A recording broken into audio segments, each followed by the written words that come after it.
Ele tem que saber a hora que...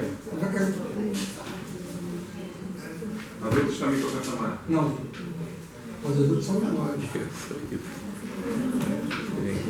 Tem G e G. Bom, gente, boa tarde, né? Mais uma vez. Nós estamos aqui realizando um evento que é a palestra do professor de História Rames, doutor em Geopolítica pela USP. Você me corrige se o currículo faltar alguma coisa, né? Sim. Especialista em Oriente Médio, Oriente Próximo e a questão palestina, né? E já tivemos oportunidade de ter outras palestras aqui do professor Rames, que foram muito importantes aqui para a nossa formação militante, para entender os processos, né, em curso lá no Oriente Médio. E só vou pedir um cuidado, por favor, com a câmera, senão vai sair da posição ali. Mas tudo bem. Está em quadra. Obrigado.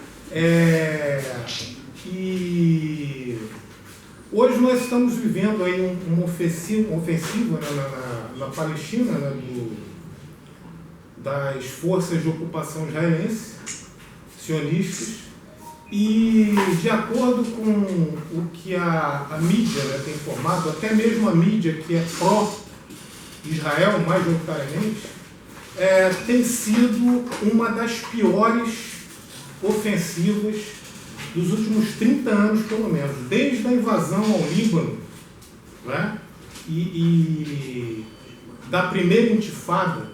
Esses ataques israelenses têm sido os mais brutais e os mais letais, né? E a mídia tem omitido, né, tem sistematicamente omitido a gravidade dessa atual ofensiva. E a iniciativa desse debate aqui surgiu de uma reunião do Comitê de Solidariedade à Palestina. Inclusive eu quero saudar aqui a presença do camarada Célio, que está com a gente lá no Comitê da Palestina, do camarada Luiz, que está aqui prestigiando o evento. E essa palestra aqui, ela tem como um dos objetivos somar forças para que a gente possa, né, aglutinar o movimento anti-imperialista, né, que tem uma história aqui na esquerda do Rio de Janeiro, né? Nós temos histórias de grandes mobilizações, de grandes ações de solidariedade internacional, e eu acho que nós temos que retomar essa solidariedade internacional que, no nosso entendimento, inclusive no Comitê da Palestina, tem sido muito aquém aqui no movimento social aqui do Rio de Janeiro, do Brasil como um todo. A solidariedade internacional não tem sido prioridade. E a gente está nessa luta para resgatar isso, né? Eu acho que hoje, mais do que nunca, a solidariedade internacional é importante, porque os ataques, né, o inimigo que hoje massacra a população palestina é o mesmo inimigo, né, que hoje massacra a população aqui do Brasil, massacra a população nas favelas. É o inimigo, é o capitalismo na sua fase atual, né, como Lenin dizia, que é a fase imperialista, né? E sem mais delongas, eu vou deixar já a palavra aqui com o Rames. Eu só queria fazer uma proposta aqui, e eu queria ver se o Rames concorda com esse formato. Que a gente inicie com 40 minutos de falação, e a gente faz um bloco de 40 minutos também de perguntas, e aí na hora você vê se responde ou em bloco as perguntas, ou individualmente, como for mais adequado. E depois a gente retoma com mais um bloco de meia hora para o fechamento. Tá ótimo. Perfeito? Então, André, só uma coisa, lembrar aquele negócio que eu te falei a falta de solidariedade ao Julian Assange. o JR lembrou bem, né, a questão que houve um ato na ABI, né, que foi um ato bem esvaziado, de desagravo, né, a questão da prisão do Assange, e a gente também tem que incluir. Porque Assange foi o cara que denunciou isso. Exatamente, incluir na pauta também da solidariedade internacional, faz parte também a defesa da liberdade de Assange. Então, sem mais delongas, a palavra está com vocês. Boa tarde, Centro Cultural Otávio Brandão. Agradeço aí o convite, boa tarde aí ao Frente de Solidariedade à Libertação da Palestina. Agradeço o convite, é um prazer sempre. Sei que estou em falta aqui, mas enfim, né, a superexploração, a gente tem que, enfim, dar conta e, enfim, acaba às vezes sábado ficando muito cansado mesmo, né? Muito cansado, e às vezes eu até voltei várias atividades aqui do CCOB, né? Que eu gosto muito de estar aqui, senão não viria para cá, né? Isso aí, não ver os companheiros e tudo. E, bem, eu vou falar dessa situação, né, de grave crise lá nos territórios ocupados, né, por Israel, os territórios palestinos, e essa crise ela vem se agravando nos últimos 18 anos, pelo menos, desde a retirada israelense, né, da faixa de Gaza, que não foi propriamente uma retirada, mas foi sim uma racionalização do processo de expulsão da população palestina, do seu território nativo, né? Em 2005, só relembrando, o Ariel Sharon, ele tirou os tais assentamentos, né, que a mídia ocidental chama de assentamento, né? Se fosse aqui no Brasil, seriam invasores de terras, né? Mas, como é situado de Israel e do seu lobby sionista, então são assentamentos. Então, o Ariel Sharon tirou aqueles assentamentos lá da faixa de Gaza, porque a faixa de Gaza é um pequeno território, tamanho mais ou menos de Niterói, uma população de 2 milhões de pessoas, né? Um território com grande densidade demográfica, e ele retirou os assentamentos judaicos, porque esses assentamentos, né, eles representavam menos de 1% da população do território ocupado da faixa de Gaza. Então, ele tirou, né, teve lá uma revolta, e ele pagou um preço caro por isso, né, que ele ficou em coma, né, vocês sabem que ele, no final de 2005, no início de 2006, ele adoeceu, ficou em coma e morreu em coma 7 anos depois, em 2013. E com a retirada desses israelenses, então a faixa de Gaza virou um campo aberto para bombardeios, né, aéreos, um campo livre, né, para você bombardear, massacrar a população, né? E aí você usava esses equipamentos modernos de guerra, né, contra uma população civil desarmada, né, em grande parte desarmada, e um grande adensamento demográfico, né? Então, imagine vocês bombardear Copacabana, né? Bombardear Copacabana é muito diferente de você bombardear, por exemplo, Valença, que é um vazio demográfico imenso, né? O município aqui de Valença tem quase o tamanho do Rio de Janeiro, uma população que nem chega a 100 mil pessoas, né?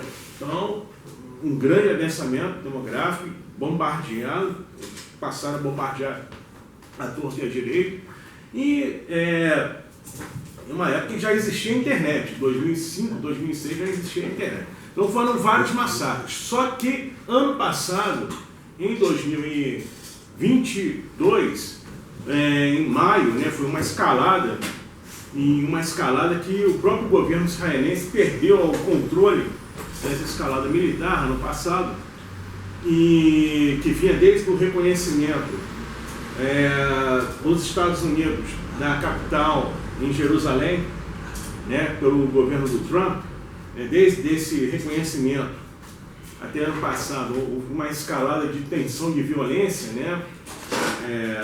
E então o Hamas conseguiu colocar um freio. Ano passado, pela primeira vez, o Hamas, em coordenação com a resistência, né, de toda aquela região do sul do Líbano, incluindo, claro, a Palestina, né, e a Cisjordânia, eles conseguiram criar uma barreira. E Israel pediu cessar-fogo. Israel pediu, lembrando que o governo tinha mãos livres, né? Era um governo de coalizão eles chamam Bloco Azul, uma coalizão de extrema-direita, que inclusive, nessa coalizão do ano passado, que governava Israel, ele tinha um partido, entre aspas, um partido árabe, né? Só para dizer que eles são democráticos. Então esse partido árabe fazia parte dessa coalizão israelense liderada pelo Naftali Bennett e o Yair Lapid. Esse grupo era opositor ao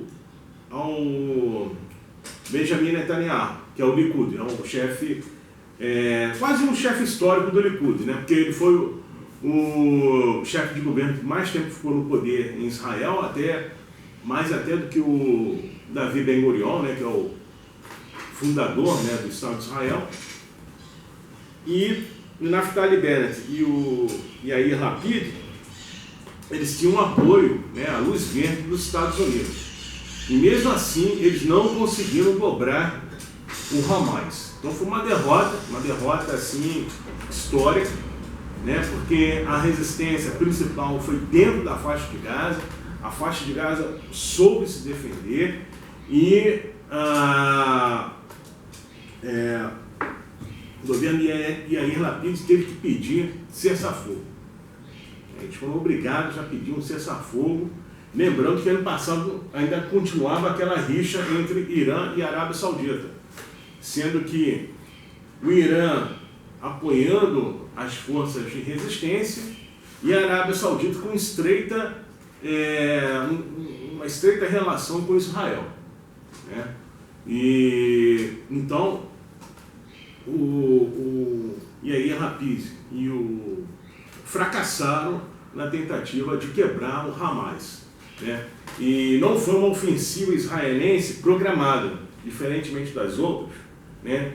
Ano passado essa ofensiva não havia sido programada. Na verdade, os acontecimentos levaram a Israel a aumentar a escalada, né? E porque também foi a mesma coisa, né? Foi o epicentro da crise foi a expulsão de palestinos de bairros de Jerusalém.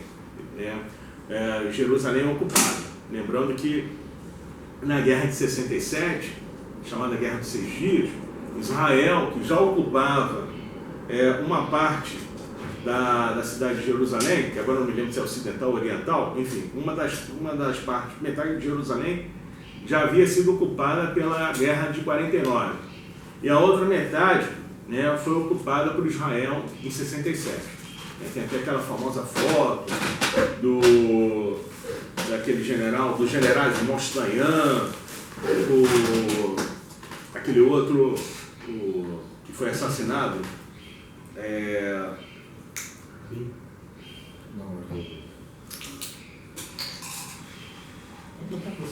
Foi primeiro-ministro? Foi primeiro-ministro, esqueci.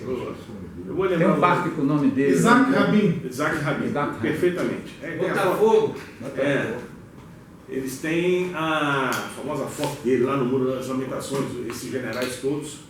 E Igal Alon, né? O general Igal Alon, ele foi um mentor, né? Ele foi o principal mentor do projeto de ocupação dos territórios palestinos. Ele foi o mentor, lá em 67.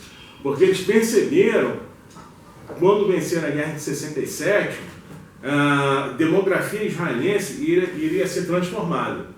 Porque não se tratava apenas de tomar territórios, eram territórios onde você tinha uma grande densidade de população palestina. E aí, como lidar com isso? E o Yigal Allon foi um mentor, intelectual desse projeto de ocupação desses territórios. Quais são os territórios? A Cisjordânia, que faz ali fronteira, que está ali nas margens, como o próprio nome fala, está nas margens do Rio Jordão, fazendo uma fronteira com o Reino da Jordânia. E a faixa de Gaza, que até então, até 1967, estava sob controle egípcio. Naquelas negociações que houveram em 1947, 49, entre Israel e o governo fantoche do Egito, que na verdade era oficialmente independente, mas naquela época, em 1947, 49, o reino do Egito, na verdade, era um protetorado britânico. Essa era a verdade. O governo egípcio era um protetorado britânico. O governo egípcio ele só se torna independente, soberano, quando há a Revolução dos Oficiais Livres em 52. Ali sim, com o Nasser, os oficiais livres, ali sim você tem um governo soberano, um governo revolucionário, um governo realmente atento às demandas populares. Então, só que, como a gente sabe, Israel venceu em 47, 49, o Estado de Israel foi fundado e a faixa de Gaza passou sob controle egípcio e esse controle egípcio foi perdido em 67. Foi perdido em 67. Então, em 67, Israel ocupa a Cisjordânia e ocupa a faixa de Gaza. Então, são grandes avançamentos de populações palestinas. Então, qual foi a ideia desses militares israelenses? Botar colonos, que eles chamam de colonos, assentamentos judaicos, israelenses, dentro desses territórios palestinos. Para o quê? Primeiro, como o próprio todo projeto colonial, você tem que ocupar território. Não basta você controlar, tem que haver uma ocupação de fato. E só a ocupação de fato quando você tem uma população morando lá. Ter tropas apenas não basta. Ter tropas ocupando não basta, porque isso aí pode ser revertido. Se você está ocupando um território com grande densidade populacional, você manter só tropas militares, isso não basta. Tem que ter uma população fixa, residente ali. E foi o que eles fizeram. Fizeram isso na Cisjordânia e tentaram fazer isso na faixa de Gaza. Só que na faixa de Gaza não foi muito bem sucedido. Um adensamento israelense, sionista, dentro da faixa de Gaza foi praticamente insignificante, foi pouco expressivo, mas na Cisjordânia não. Na Cisjordânia, que era realmente o principal objeto de expansão de Israel, ali houve sim um grande projeto de colonização e assentamento de famílias sionistas nessa região. E eles, então, o que eles faziam? Tinha o Ministério da Agricultura e o Ministério da Habitação. Esses dois ministérios, eles distribuíam terras para famílias israelenses, sionistas, que muitas vezes vinham dos Estados Unidos, vinham da América Latina, vinham da Europa, vinham da Rússia, Aí falaram assim, vocês vão morar na Cisjordânia. E a gente subsidia. Se um apartamento, vamos supor, em Tel Aviv, custa R$150 mil, lá na Cisjordânia, vocês vão receber apartamentos por 30 mil. Nós subsidiamos o restante. Aí você vai ter escola, vai ter trabalho, vai ter estradas, ligando diretamente esses assentamentos ao território israelense, telefonia, todo tipo de serviço, você vai ter esses, entre aspas, assentamentos. E aí o Ministério da Habitação Tanto que o Ariel Sharon, ele foi durante muito tempo ministro da Agricultura e ministro da Habitação, no governo do Menachem Begin. Né? Esses eram os cargos que ele ocupava. Ele não ocupava cargo militar quando pertenceu ao governo do Likud, o primeiro governo do Likud, em Israel em 77, né? Que foi aquela grande virada que houve em Israel, né? Naquela elite sionista. Eles são divididos. É a divisão, né? Como todo estado de apartheid, você tem uma hierarquia racial, né? Você cria uma hierarquia racial nessa sociedade de apartheid, tá? Inclusive uma hierarquia racial dentro da considerada raça dominante, né? Entre eles tem uma hierarquia racial. Então, os judeus askenazes são o topo, né? Quem são os judeus askenazes ou askenazitas, né? São os oriundos da Rússia, né? Do leste europeu, e os da Europa Ocidental. Então, judeus ucranianos, né? Os judeus franceses, né? E França é um país latino. Lembrando que a França é um país latino, mas a gente sabe que a França, pela sua aliança com a Inglaterra, né, a França faz parte do mundo ocidental. Então a França é vista como parte do mundo ocidental. Né? Então esses judeus, os judeus dos Estados Unidos, né, são os askenazes. Aí embaixo dos judeus askenazes tem os judeus mizraíns, né, que são os judeus askenazes, sefraditas. Os sefraditas são os judeus, entre aspas, orientais. São os judeus oriundos do mundo latino. Né? São os judeus que são oriundos do mundo latino, que são os da Espanha, de Portugal, da Grécia, né? Da Romênia. Né? A França não, a França é ocidental, né? Pela sua aliança com a Inglaterra, né? A Entente. Né?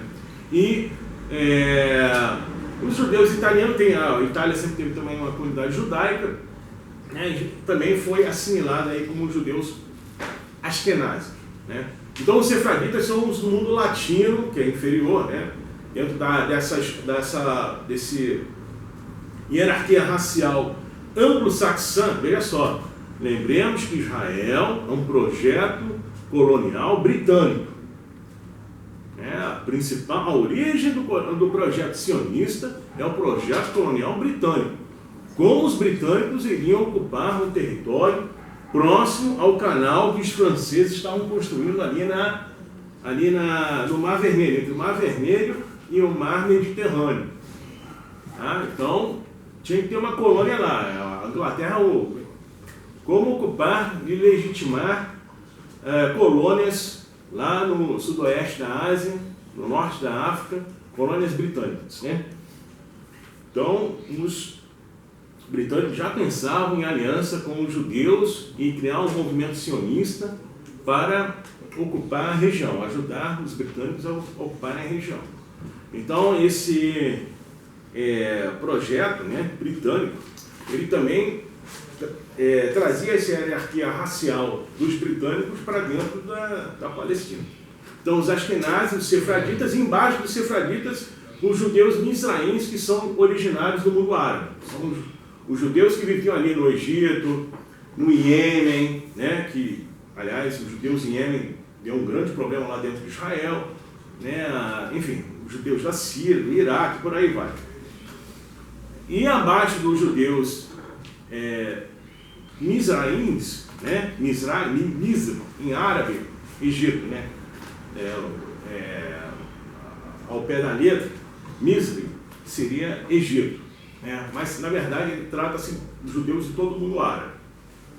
E abaixo dos mizraíns vieram os judeus falachos da Etiópia, naquela operação que os israelenses fizeram entre o final dos anos 70 e a primeira metade dos anos 80, que era trazer os judeus da Etiópia, né, para Israel.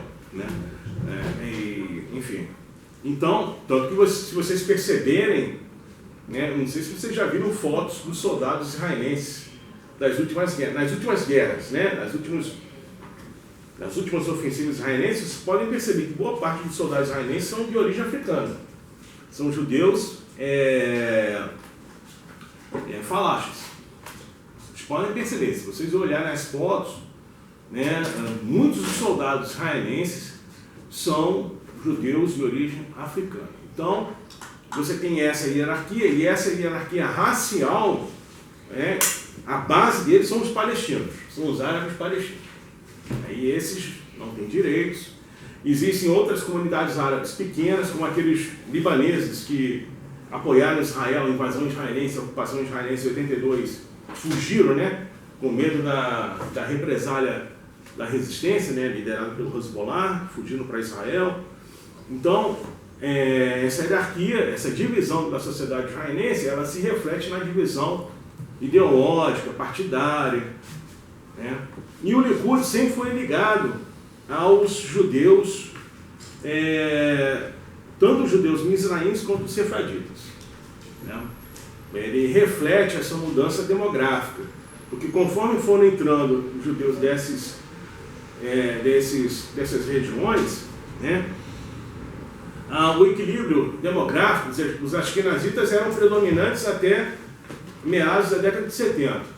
A partir da década de 70, com as migrações, o que se tornou predominante foram os judeus sefraditas e os judeus mizraíns. Por quê? Porque muitos ashkenazitas, além de eles terem um alto padrão de vida, né, e aí, quando você tem um alto padrão de vida, você diminui, né, a sua prole, né, a sua prole diminui, muitos retornavam para os seus países de origem, porque vai ficar num país que está sempre permanentemente em guerra, né? Então, eu vou ficar aqui, meu filho vai morrer, né? Eu aqui tendo aqui meus negócios, meus empreendimentos, e aí meu filho vai morrer na guerra? Não, né? E sendo que em Israel o serviço militar é para homens e mulheres, né? Não tem esse negócio de distinção não. Lá eles estão inclusivos no genocídio, né? Agora aceitam até soldados homossexuais, eles aceitam. Para exterminar não tem problema, eles não têm esse problema não. Então, muitos ashkenazitas simplesmente pegaram as malas e voltaram para os Estados Unidos, principalmente os judeus de Nova York, né? Voltaram para os Estados Unidos, simplesmente isso. Não querem mais saber de Israel. Desses loucos aí que morram, né? Eles querem defender lá tal a Terra Prometida, tá? Eu pago, mas eu pago para eles morrerem, né? Vou ficar aqui em Nova York e pago para eles morrerem lá. Tá entendendo? Então é isso que eles fazem. Então quem é que está sobrando lá? Inclusive você vê pela própria composição das Forças Armadas israelenses. A cúpula continua sendo ashkenazita, mas a base já tem drusos, né? Lembrando que a comunidade drusa é de origem árabe, né? Sendo que a religião drusa ela é uma religião, digamos assim, esotérica, né? Ela é uma religião que surgiu de uma dissidência do xiismo há 1000 anos atrás. É uma dissidência do xiismo e eles ganharam contornos de esoterismo, né? Uma religião esotérica para iniciados, eles não divulgam a sua doutrina, não é pública, né? É uma comunidade fechada. E então eles admitem os drusos dentro do exército israelense, né? Tem oficiais drusos e tudo, mas a cúpula, assim, aquela elite ashkenazita está caindo fora, e essa mudança demográfica se reflete na virulência, né? Dentro de Israel, a intransigência, né? Dentro de Israel cada vez mais indo para a direita, né? Já era um projeto, sempre foi um projeto racista, mas é um projeto racista cada vez mais extremado, né? É um projeto de segregação racial cada vez mais extremado, e isso se refletiu na composição dos últimos governos israelenses dos últimos 40 anos, né? Os trabalhistas nunca mais voltaram ao poder desde 77, a não ser brevemente no governo de coalizão nacional, que foi de 84, de União Nacional, perdão, no governo de União Nacional de 84 a 88, quando Israel ocupava o sul do Líbano. E brevemente, nos governos do Yitzhak Rabin, né, nos anos 90, que foi assassinado, depois veio o Shimon Peres, que fez aquele massacre no Líbano, primeiro grande ataque israelense após a invasão de 82, foi em 96, foi no governo Shimon Peres. Para ele vencer as eleições, Shimon Peres bombardeou Beirute, sul do Líbano, e bombardeou campos de refugiados palestinos. Massacre de Cana, matou mais de 100 crianças num campo de refugiados em Cana. Né? Mais de 100 crianças foram assassinadas por um ataque israelense. E depois disso, em 96, teve lá um pequeno interregno que foi do Likud, sob a chefia do Netanyahu, e teve os 3 anos do Ehud Barak, o general Ehud Barak. Né? E o Ehud Barak não conseguiu dobrar os palestinos para uma negociação, né? para novas concessões, né? Em 1999, 2000, né? Fracassou aquela tentativa do Bill Clinton em aniquilar totalmente a resistência palestina, né? Por via diplomática. Foi a última tentativa de diplomacia, né? De aniquilar os palestinos por vias diplomáticas. Foi o Bill Clinton em 2000, aquela fracassada negociação em 2000, né? Que teve aquela cena, né, do Arafat empurrando o Ehud Barak tentando empurrar o Arafat, mas o Arafat botando, e o Arafat disse não, né? O Arafat fez grandes concessões nos acordos de Oslo, né? Ele fez grandes concessões, na verdade foi quase uma rendição dos palestinos nos acordos de Oslo, lembrando que o Iraque, que era o grande inimigo de Israel após a neutralização do Egito, o grande inimigo de Israel era o Iraque. E o Saddam Hussein não foi derrotado na guerra de 90 a 91. Não foi derrotado em 90 a 91. Quem foi derrotado foram os Estados Unidos. Ou você até, sendo muito concedente com os Estados Unidos, você pode dizer que houve um empate militar, né? Os Estados Unidos conseguiram realmente expulsar as tropas iraquianas do Kuwait, né? Mas os Estados Unidos não conseguiram derrubar o governo do Baás.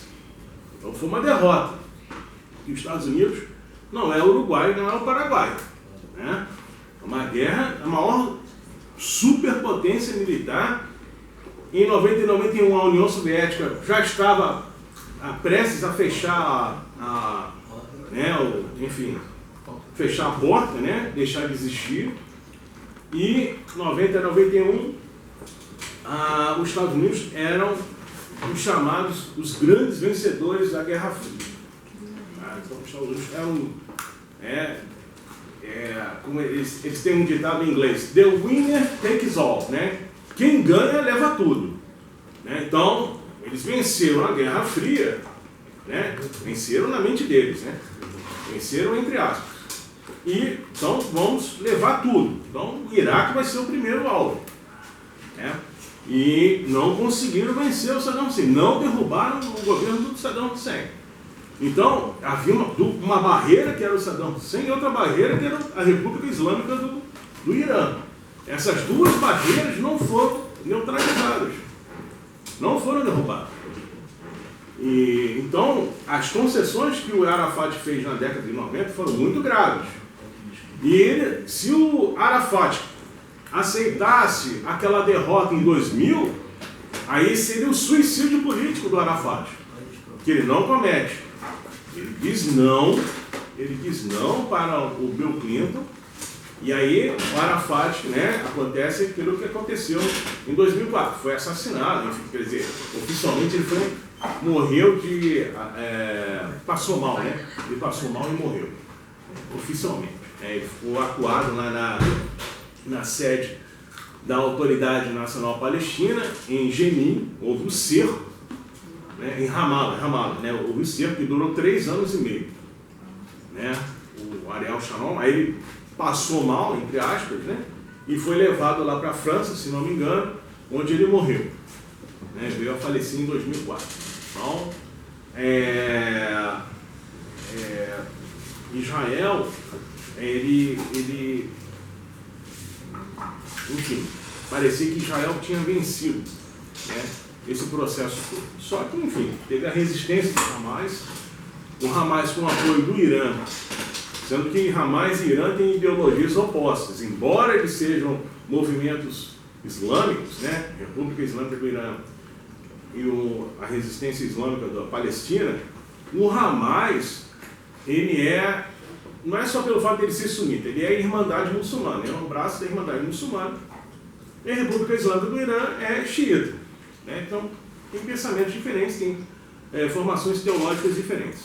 Enfim, e naquele contexto geopolítico, essas duas correntes estavam em choque. Né? Então, Israel não consegue vencer, né? Não dobra o Arafat, e o Hamas toma esse papel importante de resistência armada dentro da Cisjordânia contra as forças corruptas que tomaram conta da Autoridade Nacional Palestina, né, que é representada pelo esse atual líder, que é o Mahmoud Abbas, e o Hamas ele se tornou essa principal força militar de resistência à ocupação israelense. Essa é a questão. E eles conseguiram impor essa barreira ano passado em articulação com o Hezbollah. 5 minutos, né? 10 minutos. Então, ano passado, houve essa tentativa de esmagar o Hamas mal sucedida, houve um escalonamento militar que os israelenses não esperavam. Israel está em crise porque, embora tenha um grande crescimento econômico, né, nos últimos 10 anos, Israel está tendo um crescimento econômico, o padrão de vida dos israelenses aumentou, né, livrando-se daquela crise que tinha nos anos 80 e 90, né, mas a questão é que é cada vez mais difícil o consenso dentro de Israel, o consenso político dentro de Israel. E isso é reflexo também, das fraturas que estão ocorrendo dentro da classe dominante nos Estados Unidos, né? da burguesia nos Estados Unidos e dentro do sistema imperialista, que está afetando o sistema imperialista, né? Que os Estados Unidos são líderes. Então, essa divisão que hoje é refletida entre o Trump, né, e o Partido Democrata. O Trump praticamente engoliu o Partido Republicano. Aí, não vou entrar em detalhes sobre essa questão dos Estados Unidos, essa divisão, mas o Trump, de certa forma, ele representa setores mais, assim,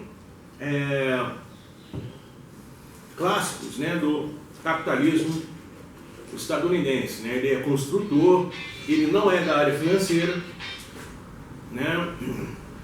O Trump tem uma visão reformista do capitalismo estadunidense, né? Ele tem um projeto para a burguesia estadunidense, ele tinha uma ideia de reindustrializar os Estados Unidos, lembrando que grande parte das indústrias estadunidenses foram deslocadas lá para o leste asiático, né?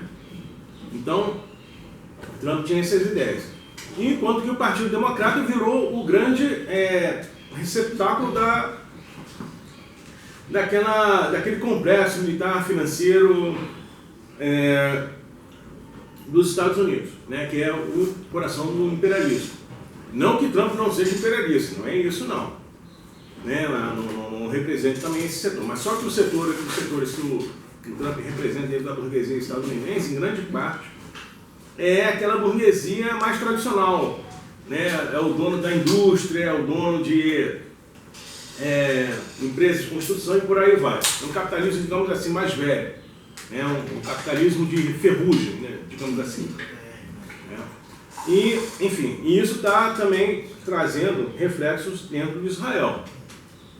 O Partido Democrata apoia essa coalizão aí, que é uma geleia, né, de forças políticas de extrema direita. O Yair Lapid, Naftali Bennett, né? Enfim, de um lado, e enquanto que o Likud, né, ficou ligado ao Trump, né, de certa forma, ficou ligado ao Trump, tanto que o Trump, né, ele reconheceu Jerusalém como capital de Israel, e não só reconheceu, né, melhor dizendo, que os Estados Unidos já reconheciam, mas na verdade ele, desde 94, ele efetivou esse reconhecimento com o deslocamento da embaixada dos Estados Unidos de Tel Aviv para Jerusalém. E o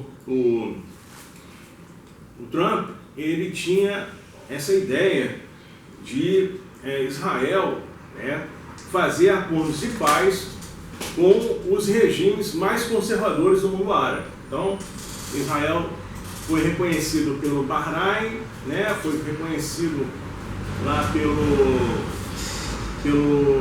pelos Emirados Árabes, enfim, reconhecido pelo Catar, né, reconhecido pelo Omã, agora reconhecido pelo Sudão, né, lembrando que o Sudão reconheceu Israel, o golpe de 2021, né, hoje tem um golpe de Estado em curso lá no Sudão, enfim, ele foi arranjando esses acordos de Israel dentro do mundo árabe, né, o espectro reacionário do mundo árabe, mas ligado ao Likud. Então, esse choque, né, entre essas forças, né, ele foi agravado pelo impasse, né, de Israel frente à Palestina e a derrota israelense na Síria, né? Lembrando que Israel queria derrubar o governo de Bashar al-Assad. E foi uma derrota assim, fragorosa, porque eles acreditavam que o governo do Bashar al-Assad, né, o governo do Baas, né, cairia, né, em questão de meses, né, dentro daquela chamada, entre aspas, Primavera Árabe, e não foi isso que ocorreu. Não foi isso que ocorreu. Muito pelo contrário, né? Justamente por origens revolucionárias, e isso é inegável, um partido do Baas reagiu e venceu. Está vencendo a guerra. Né? Falta agora retirar as tropas estadunidenses da Síria, né, que estão lá cercadas. E as tropas turcas só ocupam o norte da Síria por causa dos Estados Unidos. Né? Só por causa dos Estados Unidos. Então, esse fracasso na Síria foi um desastre para Israel, porque o projeto likudista era dominar, sempre foi. Lembrando que o pai do Netanyahu, ele era secretário do Vladimir Jabotinsky. Jabotinsky é o fundador do movimento revisionista sionista, que reivindicava a ocupação israelense das duas margens do Rio Jordão. Né, porque o Império Britânico proibiu, né, que os sionistas ocupassem as duas margens do Jordão. Por isso que o nome revisionista, revisar o mandato britânico na Palestina. Né? Então, sempre reivindicou a expulsão dos palestinos para a Jordânia, ou para a Síria, ou para outros lugares. Né? Expulsar os palestinos entre o Mediterrâneo e o Mar Morto. Toda essa área seria, digamos assim, o espaço vital, né, dos israelenses, né? E expulsar essa gente da Palestina. Daí esse terror sobre a população, eles fizeram, estão intensificando esse terror, já que eles não podem mais atacar livremente a faixa de Gaza como eles faziam antigamente, Então eles estão tacando terror na Cisjordânia. Estão tacando terror desde o ano passado, quando eles foram derrotados na faixa de Gaza, passaram a atacar sistematicamente Jerusalém, expulsar os palestinos de Jerusalém e expulsar os palestinos da Cisjordânia. Claro, jogar para a Jordânia. Jogar esses palestinos que estão na Cisjordânia para a Jordânia. Mesmo que isso signifique a derrubada da monarquia jordaniana, que é uma monarquia que é fantoche, né, do Ocidente. Sempre foi. Né? Então a ideia é essa. Né? Então hoje você tem essa fragmentação dentro da extrema-direita sionista. É dentro da extrema-direita sionista. São duas facções de extrema-direita disputando a expulsão dos palestinos ali da Cisjordânia. Intensificaram, se vocês veem, desde o primeiro dia do ano, eu acho que eles já mataram mais de 200 ou 300 palestinos, uma grande parte também crianças, né, palestinas, na Cisjordânia. E eles fizeram esse ataque, né, pela primeira vez eles atacaram o Líbano, mas o que eles fizeram antes? Avisaram, né, por canais subterrâneos, eles avisaram o Hezbollah que iriam atacar aquelas instalações lá da resistência. Tanto que não houve vítimas fatais. Por quê? Porque eles sabem se atacar o Líbano, né, com força militar fulminante, o Hezbollah, como disse o Nasrallah em 2006, se voltarem a atacar o Líbano, nós atacaremos Tel Aviv. Porque Tel Aviv é a bolha, né? É o jardim de Éden dentro de Israel. Ninguém ataca, é inexpugnável. Tel Aviv é onde vive aquela população mais progressista, laica, né? Se concentra em Tel Aviv. Então, o Hezbollah falou, isso aí a gente vai. E o Nasrallah, ele fala e ele cumpre. E está em perfeita coordenação com as lideranças do Hamas, sendo que o Hamas restabeleceu suas relações com a Síria, que eles já haviam rompido durante a guerra, né? A ala diplomática havia rompido com a ala, com o governo do Baas lá da Síria, voltaram, restabeleceram relações, e agora, né, a Arábia Saudita e o Irã reataram relações com a mediação da China. Então estão revertendo toda aquela política de dividir para governar, de balcanização do sudoeste da Ásia, do norte da África, né, o chamado Grande Oriente Médio, né, que o Bush falava, né, implodir aquilo lá tudo, né?